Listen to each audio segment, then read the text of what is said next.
What's good, everybody? Yeah, it's your boy, O'Shea Duke Jackson.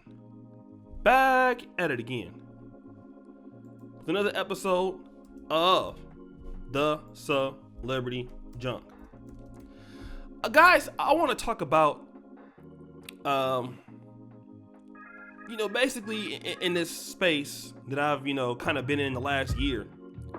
There are a lot of YouTubers that have been coming into this space, with the space I would consider the Pan-African space, all right?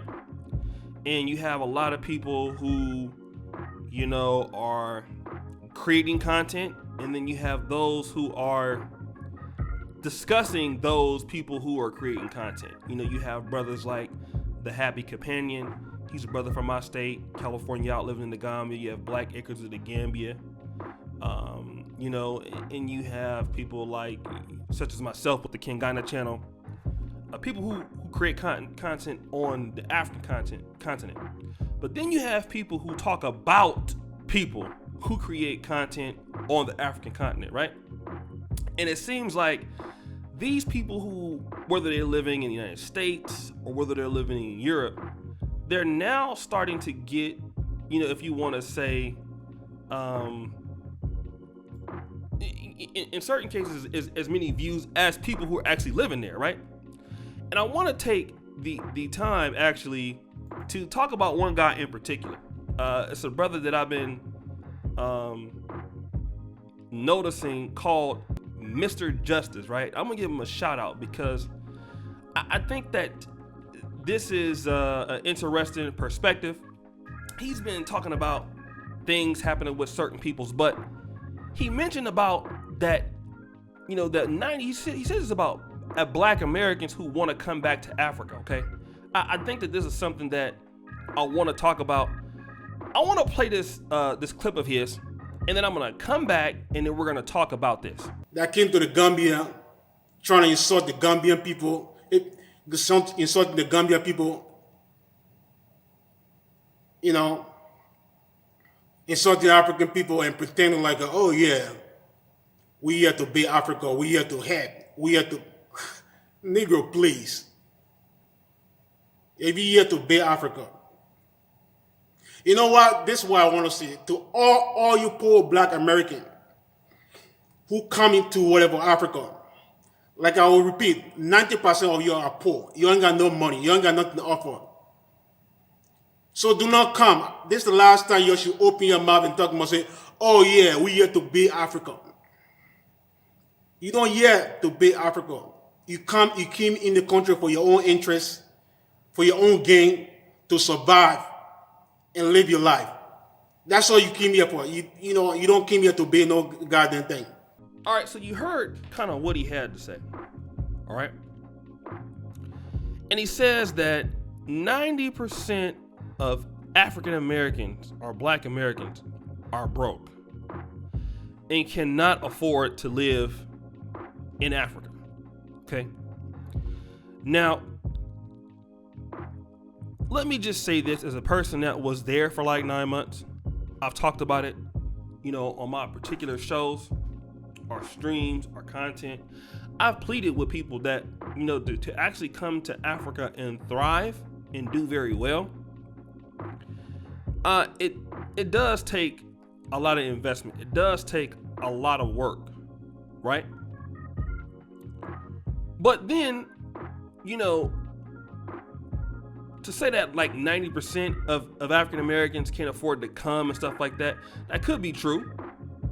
But what I want to know is, with that sort of a comment, what are we trying to achieve with that?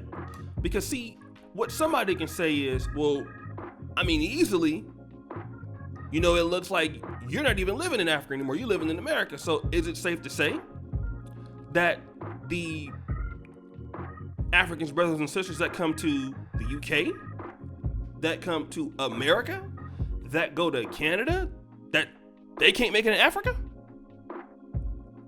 Because people could say that also, right? And I want to talk about this because at certain points, there's good people and there's bad people that are, that have intentions, with those who are scamming in Africa or whatever or whatnot. But at certain points, I think that we have to stop putting everybody in a particular box. All right. For the people who are wanting to come back to Africa, if you're a person that is looking to do, maybe you're a retired person, or you looking to get into business, instead of saying 90% of all African Americans or 90% of all African diasporans can't go back to Africa. What we need to try to do is to try to give resources to people who are interested. All right, that's the thing that we need to do, because for whatever reason, the whole division thing between the African community and the African American community and stuff like that, at the end of the day, that stuff is it's very, very pointless. It's coming from a person that will sometimes get emotional and play into those things, right? When I would hear certain people saying things, I would respond to it. But at the end of the day, what we need to be focusing on is how both communities can help one another. What can the African diasporan community that's African American, what can the African community that is, in Europe or wherever, what resources do we have that we can empower the communities as we speak? They don't even have to be in Africa. We can empower communities that are in America. There's a huge African community in the UK. There's a huge African community in America. There's definitely a huge African American community in America. So I think that we need to have conversations that revolve around, hey, let's try to, for those of us that can, let's try to give each other the resources that we can to be successful. Let's do that. Because the whole thing, for example, there's some African Americans that disrespect Africans on YouTube. No, let's talk about that real quick. Yes, that does happen. You have certain people who do that, okay? Or they're talking about they're being scammed. But you have so many people that are African American that will come for those folks. If you want to talk about K&K Squad, and I'm not trying to, throw any shots at them, but they've had some issues, in Ghana, and they've talked about it. People have not liked it. Who I see a lot of times in those comment sections that are really ridiculing them? Those are people that have African American names, are from the West. When I see the whole situations that came out with, with Quasi or with Art Cathy, not only was it, Ghanaians that were upset, you had a lot of African Americans that were calling that out. So, we have to stop putting all African Americans in a bunch as if, all African Americans are out here dissing Africans. And the same thing with Africans. I even teach my own mom, hey, the African or Ugandan community, because she was holding on to certain stereotypes, right? And then I had to teach her, they have great people just like we do, and they have, some people that are bad. You know what I'm saying? So just because you have some African Americans disrespecting the continent, or you have some Africans disrespecting, the African American community or FBA or ADOS, those are just we focus too much on that. What is the focus on the people who actually want to do something productive? Instead of, because then what you get is a lot of disunity. You get more people arguing. At the end of the day, what ends up happening is you just leave it more open for the outside forces, the other people who are from the Asian countries, be it China, Lebanese, they sitting back and just while y'all fighting, we're gonna come in here and create solutions. So I just wanted to talk about that, to try to, if we can, keep things solution based. And y'all know I am petty.